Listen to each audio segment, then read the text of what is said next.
Hobie Brown is a fascinating side character. He is a bizarre side character for sure, and one that kind of begs to be dissected on a storytelling level because of how instantly popular he became among the fandom of this movie. He gets like 5-ish minutes of screen time, 5 minutes, and the character is already so beloved, so talked about. What is going on here? How do you do that? And this might sound a little weird, but in Hobie's case, I think it starts with deception. Hobie gives us some brilliant, juicy, deceptive characterization, and I love it so much. I live for this kind of complex character work, especially when it is so efficient, so much depth in 5 minutes, it's crazy. So deception is the word I'm using here because we know, me, you watching this video, all of us now know, having seen the entire movie, who Hobie really is. All of us now know that Hobie is spending the entire story stealing vital technology and reverse engineering it, all while cultivating these grassroots relationships that will eventually rise up and come together to undermine the autocratic hegemony of Miguel's Spider Society. That level of planning, that level of plot involvement, and that unique, vibrant, hilarious Hobie personality we see all this filtered through is in actuality so deep and only gets deeper the more you think about it. But that is not how Hobie is introduced at all, not even close. I want to talk about a phenomenon that I talked about twice before, I believe, in these two videos, but I've never seen it done with anything close to this level of both meticulous care and efficiency. What we're getting here is a double introduction, two characters introduced layered on top of one another. In these 5 minutes we do meet true Hobie, but we're also getting a much louder introduction to who I'll call superficial Hobie. And these are two different characters who develop almost entirely separately from each other. And I want to highlight two structural tools that they're using here that are not only cool and effective in their own right, but for writers out there, I rarely say this, but this is actually not that hard to implement in your own writing. I mean, everything in writing is obviously hard to some extent, but looking at these two tools, they just seem very doable to me. So let's go through Hobie's glorious 5-ish minutes, which actually really start before we meet him in this scene with Gwen and Miles. Gwen is talking about her awesome new life in Spider Society, and she brings up Hobie to Miles in just like the worst way possible. Oh, you're in love with me? Let me tell you about my guy friend who is older than you and cooler than you, who I'm so enamored by. I think you two are going to become great friends. Oh, and sometimes I spend the night at his place. Horrible introduction for Miles. Miles is going to hate this guy right off the bat. And also we, us, the audience, we're going to side with Miles here because he's our guy. He's our protagonist. We're experiencing the story through him. And now we got this Hobie jerk standing in the way of these two cuties getting together, maybe. And the funny thing here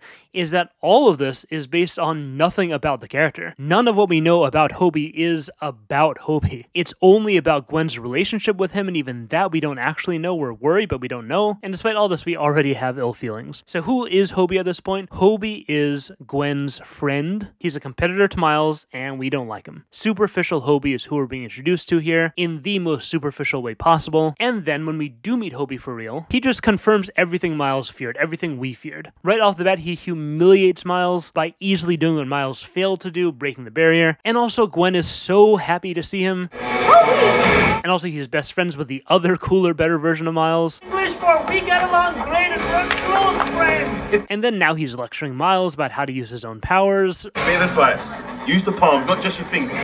It just hurts so much. And then, to our absolute devastation, we get Hobie's intro, where we come to understand, oh no, oh crap, this guy actually is just so much cooler than me. I can't even deny it. And I can't even hate him either. This guy is amazing. I can totally see why Gwen likes him. Heck, I already like him, and I'm someone who hates him. So we, as Miles, we are just left feeling inferior. Nothing we can do about it. We can't even really get angry. We're just sad, we're frustrated that we're not cooler. So at this point, by the end of this whole sequence, by the end of Hobie Phase 1, we have a pretty fully formed picture of who this guy is and what his place is in the story. Phase 1 Hobie is a walking, talking incarnation of Miles' insecurities, and everything we've seen about him so far fits into this understanding of the character very well. His close relationship with Gwen is to make us jealous, his high-level Spidey skills are there to humiliate us, and then we got the sheer coolness, his life, his Britishness, his aesthetic. It's all there just making us feel so uncool by comparison. You compare Hobie's intro with Miles' awkward intro in the second movie, which is kind of mundane and frankly pretty embarrassing, and it's just over. This guy beat me. Just put me in a shoebox and toss me in the dumpster. And you two go and ride off into the sunset happily ever after, Mr. and Mrs. Brown. Ugh, it's terrible. So all of this up until now, this is great. This is solid characterization, but what supercharges it is our first tool. Our first tool is fake stop signs, which looks like this. I don't believe in theme. Aren't you in a band? I don't believe in consistency. This is where Hobie's coolness, which is already pretty over the top, communicates to us that he's kind of a parody of himself. We should not not expect some super deep, cool, layered character study here. The whole thing's an aesthetic, doesn't really mean anything. He's cool British punk caricature. At this point in the story, it's like we're kind of driving down Hobie Road, and that line is like a road sign saying to us, dead end. It's saying no more depth. Turn back. We hear this and we're like, oh, this guy's kind of just saying stuff. It's just what he does. He's no less cool, but what he is he's paper thin, and the story wants me to know that he's paper thin. So the writing here starts throwing in these little signs that if you reach deeper, there's not going to be anything there. We also got the I don't believe in X, which ends up kind of being the simplistic refrain summing up how simplistic this guy is. It's purposely reductive. Just the same thing over and over again, nothing more. I don't believe in theme. I don't believe in consistency. I don't believe in comedy. Just kidding.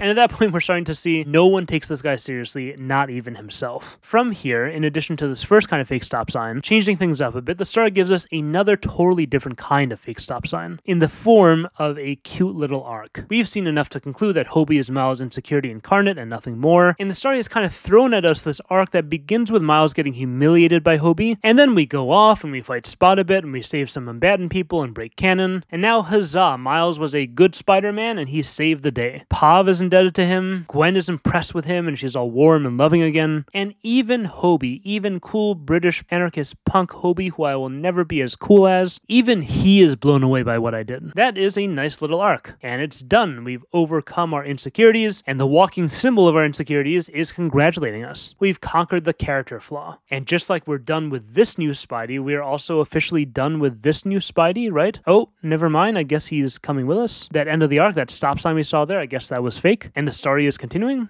Okay then. Okay, but while all this was happening with superficial Hobie, true Hobie also snuck in here right under our noses. Listen to this. This is true Hobie. Staging unpermitted political action, 8 p.m. antagonizing fascists, not a role model. All that is true Hobie. True Hobie, the legit revolutionary who will be a major supporting force in the plot, who has complex and deep motives and values and plans. But we don't even notice true Hobie because A, we're so set in our Hobie ways, we had this powerful and complete feeling first impression that we're so distracted by, and B, because of our second tool. Each of those lines we just heard. Listen to a little more context and tell me if you see the pattern. When I'm not playing shows, antagonizing fascists, staging unpermitted political action / performing art pieces, not a role model, I was briefly a runway model, at 8 a.m., 8 p.m. What we're getting here is some immediate misdirection. Every time we get a hint of the real Hobie, we get more jokes, we get more of the caricature, we get a hefty dose of superficial Hobie. And it either comes immediately before or immediately after or both. Listen to this one. I'm not a hero because calling yourself a hero makes you a self-apologizing narcissistic autocrat. And then what? What follows our biggest spoonful of true Hobie yet? Why, it's an equally big spoonful of superficial Hobie. Wendy, you left your jumper around my place and your toothbrush. Wait, what? We don't even have time to think deeper into his anti-establishment side because all of a sudden we are right back to simplistic Gwen competition mode with its accompanying I'm just here to make you feel insecure Hobie characterization. How many sweaters do you have? The story is just giving us no time to dwell on what we just heard, even though it might be meaningful. And this all works because of ambiguity. Antagonizing fascists might be part of a real anti-establishment revolutionary character, or it might just be a superficial aesthetic. It actually could be both. It could just be part of the cool British punk culture and nothing more. Does Hobie actually not believe in being a role model or a hero? Or is he just saying that because it sounds badass? We don't know. The story lets us decide, and we end up deciding according to what's louder and according to our previous biases. And as this phase continues, as it concludes, we get more instances of some standard ambiguity. I'll do it, but not because you told me to. I don't follow orders, neither does he. That is true Hobie talking in both of these instances, but you can just as easily hear it as superficial caricature Hobie. Okay, and on that note, we move into phase 2. And this is where we catch our first glimpse of unambiguous true Hobie. We get lines like this.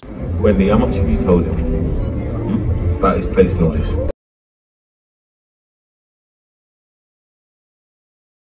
Is true Hobie, zero ambiguity. We got no jokes, no asides, no caricature stuff. That's just the real him. Not to imply that all the joking and all the flair is like faking, that is not real him, but what I'm saying is that there's no superficial way of interpreting those lines. Those lines only make sense with a legit revolutionary model. But us, just where we are right now, we're seeing Hobie not being funny and superficial and ironic, and it's a little weird for us. We hear him saying this stuff and we're like taking it in, we're kind of withholding judgment, but we're not changing our mind. It's not like a quick, oh, I'm wrong, I've been fooled. It's more like a, Where's this going? And that said, even these Hobie scenes are still peppered with misdirection. It's less pronounced and there's less of it, but if Phase 1 gave us like 90% superficial Hobie and 10% true Hobie, I'd say Phase 2 gives us more like 40-60 superficial to true. We'll get stuff like this where Hobie is pointing out human rights violations. Humane and not creepy. That is a true Hobie moment, but he'll also talk about how much he likes the name. Apart from having a great name. That is a superficial Hobie moment. We see him stealing random stuff, but then superficial Hobie tells us,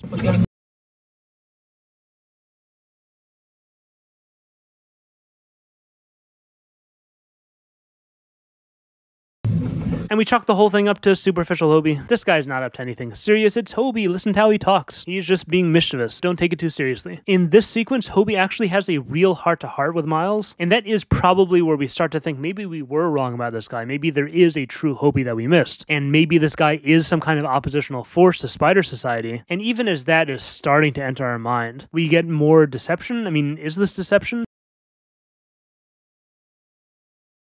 It definitely feels like a stop sign. It feels like we're back to superficial mode somehow, back to nonsense. The answer doesn't really make that much sense. If he's really this oppositional force, then he's done, what, 24 missions for this cause that he's against just because of Gwen? Does that really make sense? But hey, that's what he's saying, so maybe he's just being chaotic Hobie again. And then we meet Miguel, and if anyone can confirm whether true Hobie exists or not, whether this character is real opposition, it should be the actual autocrat in the room. And we immediately see nope. And you, I'm just gonna try and ignore you.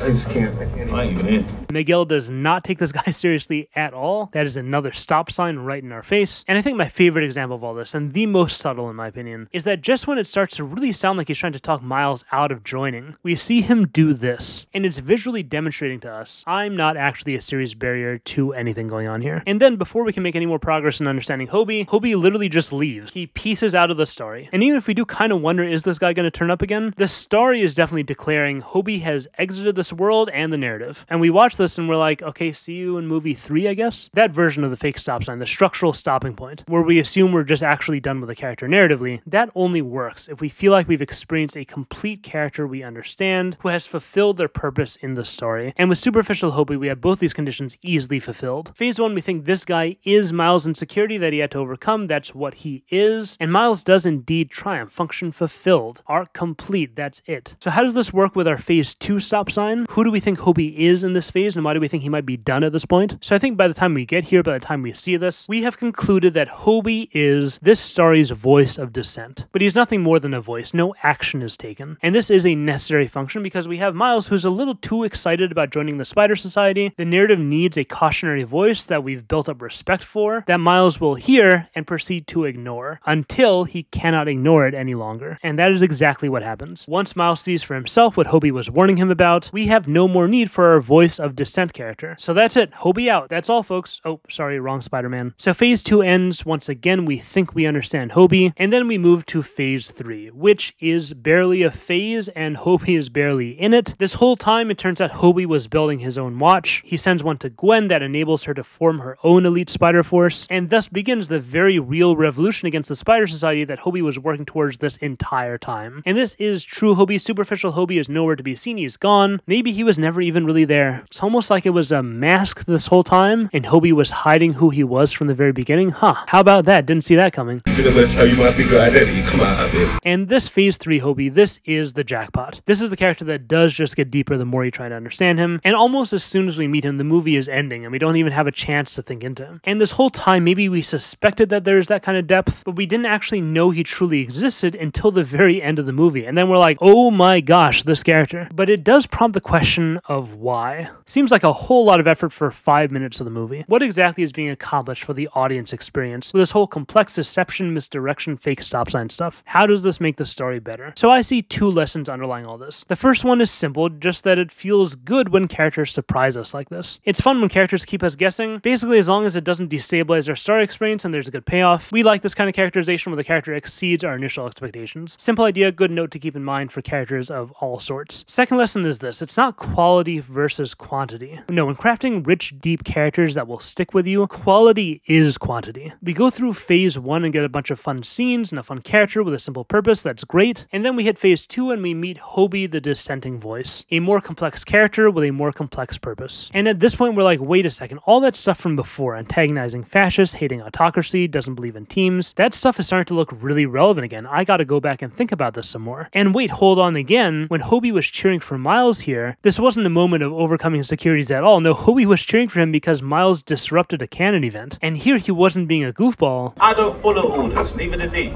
No, after seeing what Miles did, Hobie thought Miles actually was independent-minded like him, and that he wouldn't go to HQ. Once I have this new understanding of the character, I'm going back, I'm connecting all these dots. And then we hit phase 3, legit revolutionary Hobie, even more complex in every way, and now, again, I'm looking back on everything and I'm questioning it again. So Hobie was stealing materials for his watch here, is that right? Was he keeping a low profile so he wouldn't alert Miguel to his scheming? What about this little detail? What about that nuance? What about this little line? Is Mayday like really an anarchist? Those are the things I'm going back and evaluating right now. I'm taking this character so much more seriously, and that's making me look at all this through a new lens. So yeah, we get 5 minutes with this character, but each perspective shift enables us to go back and see the whole 5 minutes in a new light. And hey, we just turned that 5 minutes into 15 minutes at least. And then now we have 3 versions of the character, 3 versions of all the different relationships he has to all the story elements. We got 3 versions of all these little details, and we can take all this and we can compare, we can contrast, we can question, we can analyze, we can think and think and think to our heart's content to infinity and beyond. Those 15 minutes have turned into hours of discussion. That is how you get depth. Depth isn't just additional stuff. It's not a longer laundry list of facts about the character. You don't need to keep working on that character profile sheet, more details about his life, more details about what his childhood was like, what is his favorite cereal, he has allergy to penicillin. There, that's going to make him deep. You can keep working on your character sheets if you want, if that helps you. There are ways to get depth from that. Even Hobie gets some of his depth from that. That's his intro. But most of his depth comes solely from his incredible presentation. Not depth in the what, but depth in the how. It's how the story explores who this guy is. It's depth from sequencing. It's from complex ways of arranging beats. Highly underrated method of achieving depth. Okay, now, how cruel would it be if I just ended the video here? 12 to 17 minutes talking about how deep the Hobie rabbit hole goes, but then not actually explore any of it, not actually find the bunny waiting for us at the bottom. And we love bunnies on this channel. You all know, you've seen the bunny video. So let's actually do the bunny work. Now that we have Hobie's entire story, how are we going to answer all of these questions? And there are a lot of questions. And I don't think we got to answer all of these. Surely even at phase 3, there's a lot of jokes and goofball stuff that's just there for flavor and for fun. But how much of it can we explain? How much can we unify some of these threads of chaos? So let's start out with a simple question. How is Hobie experiencing this story? We're used to thinking of everything we're seeing through the perspectives and personalities of our protagonists, Miles and Gwen. What is Hobie's unique outlook on the events of the story that generates Hobie's unique plans in the story? What is he seeing that we are not seeing through Miles and Gwen? So let's compare and contrast that, starting with Gwen. She is our first main character who is introduced to the Spider Society, and she sees it as a new home, and that is something that she is desperately in need of. Gwen sees it as a place where she fits in after being thrown out of her own universe, and she sees it as a place to receive guidance, which she is thrilled about. We hear the enthusiasm in her voice and her conversation with Miles in this scene. Gwen is flourishing here. And sure, it's not all great. There are things about her she doesn't like, but for the most part, she focuses on the good and doesn't concern herself too much with the bad. Anomalies.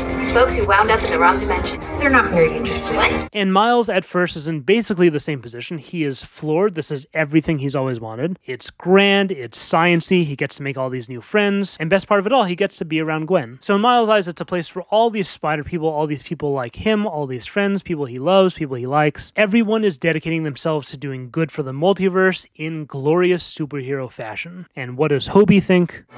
Hobie sees fascism, pure and simple. True Hobie the Revolutionary sees the Spider Society as a fascistic cult founded and meticulously controlled by one megalomaniacal leader. I have been the only one holding it all together. We got the surveillance state. Big Brother is definitely watching you, as we see Miguel doing right here. Or sometimes it's Big Sister watching you. We got the imprisonment of people who don't belong, followed by forced deportation, cleansing of all these people who will destroy the world, and the whole idea of the canon. This dogmatic ideology about making everyone the same for this grand purpose of saving the universe. Allow me to quote Mein Kampf directly here. Tell me if you can see how this matches up to Miguel's rhetoric. Dolphy here in this passage is talking about me and my people, the Jews, as he likes to do, and he's saying the result of not fighting against the Jew is, quote, the Jew's crown will be the funeral wreath of humanity, and this planet will, as it did millions of years ago, move through the ether devoid of men. Tell me that doesn't sound similar. And as a result of that, we get this world of extreme conformity based around sacrifice, based around the same, once again, happens to be Nazi-esque ethic of hardness, where being able to commit horrific acts or stand by stoically while horrors are happening in front of you was considered a value in Hitler's Germany. That is what forges you into a strong, capable soldier for the cause. If not for Uncle Ben,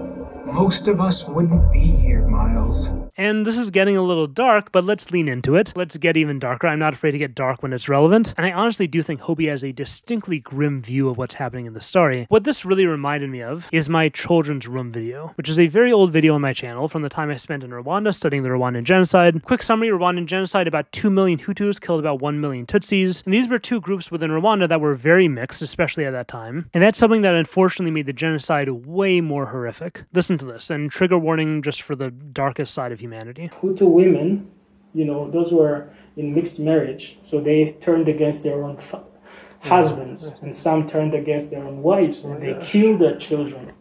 We have several cases of, of mothers who killed their own children. We gotta make sacrifices so we can have a unified society with no one who acts out of line and no one who doesn't belong. I think that's how Hobie sees what's happening in this story. So what does Hobie do about it? How does Hobie do revolutionary? It's actually been pretty interesting seeing actual anarchists and anti-establishment people weighing in on Hobie. Seems like overall the response has been positive. People think the movie did a pretty good job representing this life and this outlook. And the more I looked into Hobie's methods and his attitude, the more I started to understand why. And I'll preface this by saying I am not a political guy at all, but I do really like reading about developing countries and their struggles and triumphs. Hobie's style of combating autocracy and being a revolutionary reminds me of an actual legit revolutionary scholar named George Aite. I'll link his book Defeating Dictators in the description, highly recommended if you're about that revolutionary life. But as someone picking this book up who is totally ignorant about the topic, I remember 2 points standing out to me. The first was that it's not just about taking to the streets and marching and civil disobedience and big rallies. That stuff has its place, maybe it feels good, maybe it's empowering, but to enable actual, real national political change, a revolutionary movement needs to take control of the components of civil life, the levers of civil power. And by that I mean institutions like the courts, election centers, banks, academia, the professional class, security forces. Controlling even one of those, or if possible a few of those, that is a gigantic step towards actual change. It may seem like having people work in election centers or getting involved in the nitty-gritty politics necessary to impact the judiciary. That stuff may not seem as glamorous as doing a big riot or whatever, but ultimately these are the levers of society. These are the reins of power wielded by this autocratic government you're fighting against. And the second surprising priority from Mr. Aite's book was the importance of radio. Yes, you heard right, radio. Also not very glamorous, and granted this book was about revolutions in the developing world, but the point is that governments can shut down a lot of means people have of congregating and communicating, but it's actually really hard to stop radio. And it's also really easy to get a radio. Even poor people, even people in rural areas, people in slums and townships, and you can keep the people informed, all the regular normal people who are going to be the real force behind your revolution. And that's the idea here. The priority is not these grandiose steps that might look very cool. It's forming connections with the regular people whose potential you know, even if the powers that be underestimate them. So in Hobie's efforts to fight against the Spidey autocracy, he doesn't do either of these things exactly, but what he does is actually really close. In the Spider Society, there is no judiciary or organized security forces or banks or real professional class, but there still are levers of power, of course there are. In the Spider Society, first and foremost, it's the watches, which is not even like an abnormal lever of power, it's the transportation system basically. And here it happens to also be the surveillance system. And what am I even saying? It's even more than that, obviously. This technology prevents you from glitching out, which means that Miguel in some situations is controlling your very ability to live. So understandably, our Spider Revolutionary would set his sights on that technological lever of power, the main lever of power, and seek to wrest it from the hands of the fascists, which he does. But outside the watches, there's also another system of control here. We got the prison system, which the state claims is for criminals and bad guys, but we all know that once it's there, it can be for anyone. We can just lock away anyone the state identifies as a threat. I've seen people asking, this first scene where we see Hobie, where he says this, Bit of advice, use the palm, not just just you think. I've seen people ask about the scene, how does Hobie know how to use Miles' power better than Miles? And I think looking at it in this framework, it's pretty straightforward. It's not that Hobie knows anything specifically about Miles' powers. No, Hobie has studied how barriers work. He has learned how to easily break them on his own, because he knows this technology is one of the levers of power of the state. This is something Hobie needs to figure out how to undermine. And then once he understands it, he has a responsibility to share that knowledge with the people, which is exactly what he does with Miles here and then here again. Third lever of power, which I think is the most subtle and I think it's most fascinating, is mental. It's Miguel's main psychological lever of power, which I'll call authoritative presence. It reminded me of this line from Game of Thrones. Power resides where men believe it resides.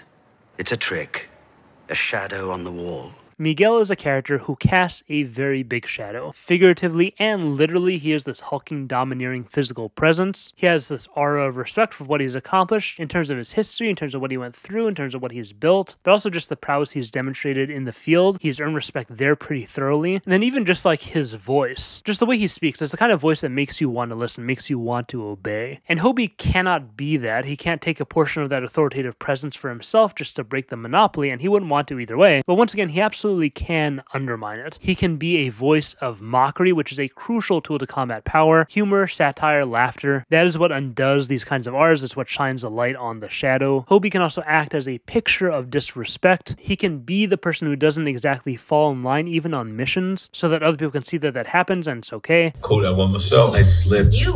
Okay, I did all the work. And most importantly, he can monopolize what is the opposite of the psychological lever of power. What isn't Miguel? Miguel isn't funny. Miguel isn't friendly. He isn't easygoing. He's not artistic. He is not playful. He is not one of the guys. He is not caring. And Hobie is all of those things. Hobie is so funny. He is so friendly. He is so easy to be around. And he absolutely does care about all of his friends. We see that so prominently. And that's something that Hobie just naturally is, but it's also important to his cause that he be all of those things, because anyone who wants to follow a strong leader is just going to flock to Miguel. There's nothing anyone can do about that. But anyone who doesn't want that is going to become besties with Hobie. And that's really the fourth lever of power: people. The Spider Society can have all the watches in the world, can have the best prison system, it can have Miguel's domineering persona, but without people, none of it works. So Hobie makes that his other top priority. He makes a lot of really good friends. He prioritizes his personal relationships, and like many revolutionaries, that starts with young people who aren't set in their ways, who still do crave and enjoy freedom and independence. Hobie is a grassroots revolutionary. For him, it's all about making real, genuine personal connections that function independently of work or anything civil, really any systems at all that other people control. We are just good friends, and there's power in that. Maybe not a gigantic amount of power, maybe not an immediate source of power, but definitely enough to build on itself, definitely enough to result in some real change somewhere down the line. There's a minor theme or motif of both Spider-Verse movies that broadens this point in a pretty cool way. It starts with previous iterations of Spider-Man. Peter Parker is a photographer, and photography is art. And sure, it's also a plot device here, but at the end of the day, it is a way for this character to express himself. So Spider-Verse took that perspective and ran with it. The Spideys in this franchise are all about art. And I think you can see art here as code for the idea we've just been talking about. Art is who you are as an individual, divorced from any systems. And there's power in that. For Miles, art is a huge part of his life, a huge part of his identity. The way he processes everything that's happened to him is through his art. And we see even when it comes to being a better Spider-Man, his love of music helps him there as well in the first movie. What do you do to relax?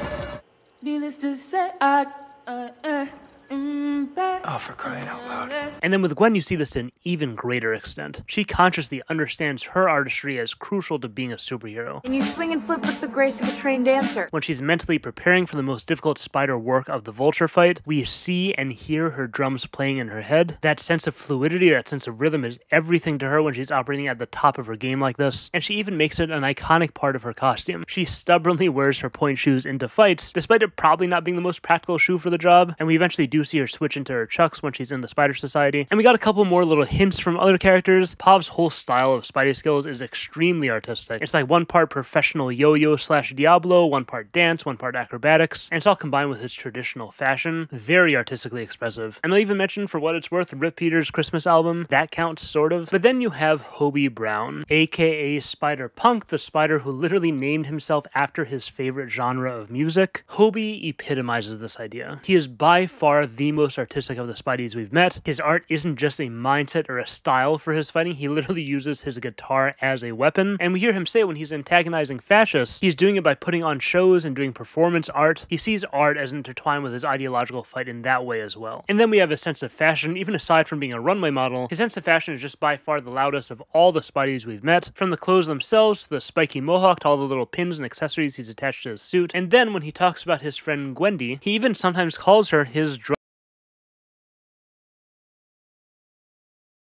That is how he thinks of her. Art is just his lens for how he naturally views everyone and everything. But also, especially her, is probably the Spidey friend who is most similar to him in terms of seeing the expressiveness of art is so crucial to the actual Spider work. Now, you could take this point and relate the individual expressiveness to the idea we just talked about earlier, people being the most powerful tool there is, but with Gwen it goes further than that, further than even I realized until I learned about her lore in relation to Hobie. And I'll preface this by saying it is so fittingly badass that Hobie would see Gwen in this way. This all just fits so well. Take a look at this. This is Spider-Punk meeting Spider-Gwen in the comics. Hobie freaks out when he sees her, he cannot believe it, and he says this: "Where I'm from, Gwen Stacy is a legend. Maybe the most influential musician, the greatest artist of our generation. And the way she croaked, epic. I can't believe I get to meet you." Because of where he comes from, Hobie knows the potential latent in Gwen Stacy as a concept. The potential she has purely as an individual, purely through her art, which in this Gwen's case is also her superpowers, her fighting skill and her fighting spirit. You can bet that Hobie is 100% ready to stick by the side of this young Gwen, watch over her, do everything he can to support her, and then follow her once she unleashes that potential he knows is there. This potential he has seen with his own eyes, he's lived through it in his own universe, and that is exactly what he does, and he's right. By the end of the movie, we see this potential he's always been seeing in her this entire time. Daniel Kaluuya, Hobie's voice actor, said this about that Hobie line. I thought this was pretty interesting. Why is Hobie in the Spider Society? Quote, "Yeah, it was to have Gwen's back. Hobie watches over people that are coming from the same type of place that he feels he comes from." So him being in the Spider Society is a lot about that. When I think about having people's back and watching over people, I'm usually thinking of like danger, someone being there to protect you. But what's different here is that spider people are superheroes. They don't need physical protection. And when I think about this idea of Hobie watching over Gwen because he came from similar circumstances as her, I think about how lonely Gwen is, how abandoned and betrayed she feels, and how desperate she is for real connection. The fact is, the sad fact, but the fact that humanity has always had to contend with, is that extreme ideologies prey on young, lonely people exactly like this. People like Gwen who have been abandoned by loved ones, who never really feel like they fit in with everyone else in the world, and also lonely young people like Miles, who feel weak and want to do more in the world. It's these kinds of people who are especially wowed by the grand scale of these dangerous movements, the impressive works these movements are capable of building, and the ambitious designs and duties these movements have in relation to the world. Combine that with the seemingly powerful bonds between people that come from absolute conformity, the kind that is stronger and more impressive than anything we've ever seen before. This degree of conformity that is so extreme that it doesn't even seem to represent anything real. Why does the horse need a mask?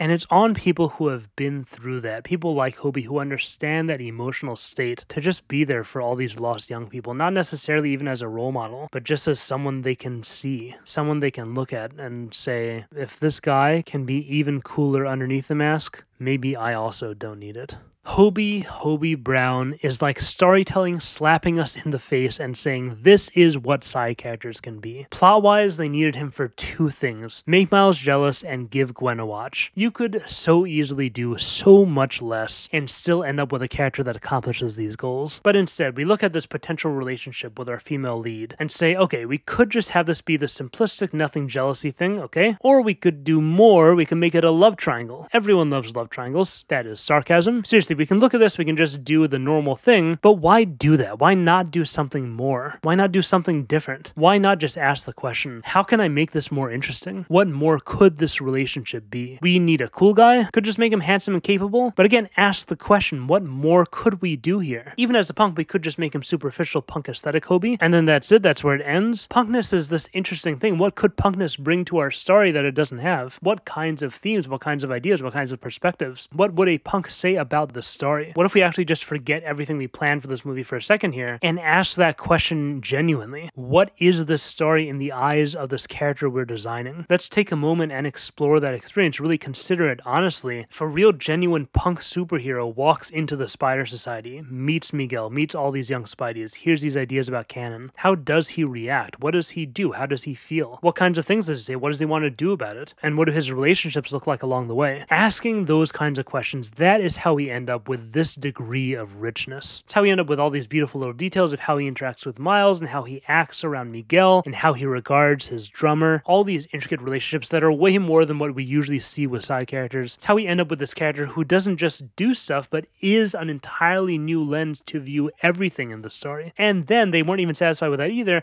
Then they went further and asked, how can we tell this in a more interesting way? We could just plop this guy down fully formed, fully understood right away, but we have an opportunity here. We have this unique and interesting character. Can we find a unique and interesting way to write this character? Let's think about the audience experience. What would be fun for them? What would be rewarding? What would make them love this character or curious about this character? Or really, how do we think they would want to feel about this character? Maybe they want to hate him, and maybe that opens up these interesting ways of writing him. How does Miles feel about this guy? How does Gwen feel about him? What role does he play in their lives and their arcs? What about the nature of his plans? How does that impact how we write him? He's doing something secretly here. Maybe secrecy could play a more interesting role in this character than just this plot thing. In fact, maybe secrecy and deception could characterize the entire way we write this guy from the very start. Wouldn't that be interesting? You think I'm gonna show you my secret identity? Come out of it. So much care with this character, so much thought, so many great decisions. Subscribe, another day, another very difficult Spider-Verse video to make. What I've learned here is that Hobie is just a character who doesn't want to be understood. That is what I walked away with. I was staring at these scenes for so long, like, I just don't understand what's going on here. I'm loving it. I feel like there's a lot to say. This character is obviously really interesting. People are super excited about him. But what do I make of all this random chaotic messiness and actual serious plot and character stuff? What do I do with that? And part of me feels like I barely even scratched the surface. I think the Hobie rabbit hole goes even deeper than all this. So feel free to comment, feel free to leave any thoughts you have about this character. I would love to hear it all. If you're liking the content, consider supporting me on Patreon. $2 gets you into our Discord server. You can chat and hang out with other creative people, chat with me, and have the type of discussions that leads to videos like this. And on that note, thanks to everyone who helped me talk this out on Discord and off, the YouTube comments, everything. Big shoutouts to new high tier patrons, Galactic Beyond, Emily Workman, the Mr. EXP, Dion, Lactancy. To the new people, thanks for joining. To the upgrades, thanks for supporting me even more. Big thanks to all the patrons, as always. I am not sure what I'm going to be making next, but stay tuned for it in the coming weeks. Hope you all enjoyed, and thanks for watching.